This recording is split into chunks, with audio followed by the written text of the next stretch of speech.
Hi, it's Chad Seay from Seay Real Estate here in Richmond, Virginia. And this week I want to talk to you about open houses, a topic that I hear discussed oftentimes in my field of work. And over the 27 years I've been selling residential real estate, I've heard some people express that they really like the idea of open houses. I've heard others who say they really despise the idea.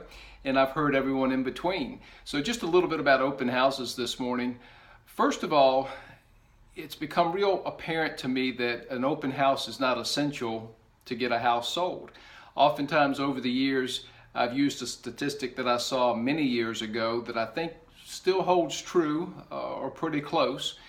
And it was that of all the homes that sell nationwide, around 1% are from a person walking into an open house and buying that open house.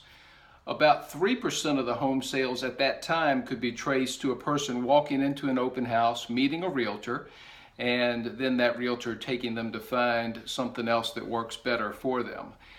Open houses today are sometimes used to capture the excitement of an initial offering to the market, whereby an agent will say showings begin on such and such a day at an open house. And all the agents and their clients come on that day, the idea being there will be excitement and perhaps multiple offers with buyers trying to outbid one another. That same excitement can be captured, however, by listing a house for sale, because as I'll share with you in a moment, all the serious buyers have a real estate agent, a realtor they've employed to be on the lookout for a house with them. And that same excitement can be gained by listing a house for sale, maybe saying showings begin at a certain day and time in the future, 2 or 3 days out, sometimes longer, or by saying that the seller will review offers on such and such a date so that the seller can be assured that the house has had exposure to the market, everybody knows about it, everyone's had a little window where they could look at it, and the seller says up front, look, I'm not going to consider any offers until this date or that date. In fact, I was curious to see on the statistics concerning these things, what houses sold for the most, the ones that had the open house or the ones that just exposed themselves to the market. And I found some varying statistics on the internet, but most of which supported the idea that the latter, exposing a house to the market, agents bringing their clients in, yielded a higher average sales price than having an open house and selling the house then. So, but who does go to open houses? Most of us know this, but here's an interesting list on a site that I found. Neighbors. I've often told my clients neighbors will take the opportunity to come see what your house looks like, and that's not an altogether bad thing. If that neighbor learns about the house, maybe they'll tell a friend or a family member or a co-worker, and that'll lead to the house being sold.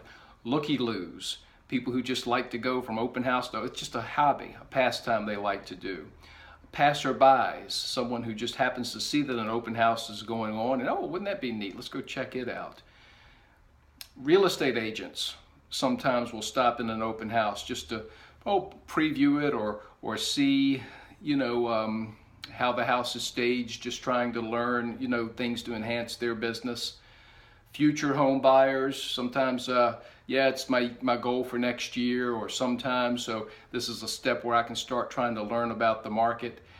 This last one's a little scary. I don't think it happens all that often, but it says robbers and thieves. I mean, I've had clients who would say that very thing. I don't want my house to be open for just anyone to come in case someone is casing it out. So open houses, they every now and then will lead to a positive result. At my company, sometimes we'll do them in a high traffic area or a unique home, or as an opportunity to increase exposure. But I always tell my clients it's not the end all. In fact, it's not even high on the list of things to do to get a home sold. I think many realtors will use the open house as an opportunity to show their client, the seller, here I am, I'm working for you. It's a very visible way for home sellers to see, well, there's my agent working for me.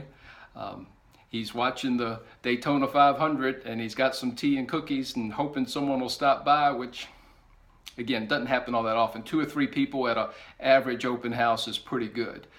So exceptions to every rule. I've certainly met people who said, yep, my house sold at an open house, or I bought my house at an open house. But for the most part, yeah, we lean towards not doing them, but in certain circumstances, it can be a good tool in the realtor's tool belt. So a little bit on open houses today. I hope you have a great week. Thanks.